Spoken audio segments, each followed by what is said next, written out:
Kalau. Nampak tak? Adik nak pinjam topi ni, so nak pergi hakim ni. Ambil lah. Ya, boleh kan? Lepas tu lagi satu. Boleh tak adik nak pinjam RM50 super store? Nanti adik banyak balik. Kau semalam aku dah bagi RM20. Minggu lepas RM50. Bulan lepas RM50 pun kau tak bayar balik aku. Bukan bayar lah kau.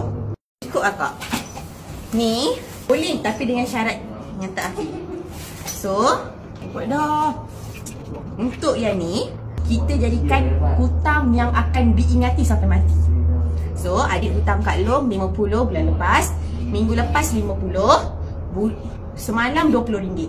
Hari ni adik nak pinjam RM50. So, total semua ni 170. Tapi adik kena bayar kat Kak Long RM250. Si puan pula. Yang ni bunga. Dong, si ada bunga lagi nak kena pinjam. Bunga kan untuk orang yang manis. Tapi adik tak manis. Adik pahit sikit. So, kalau adik setuju, adik boleh tanda tangan kat sini. Yelah. Nasib nak guna duit je ni.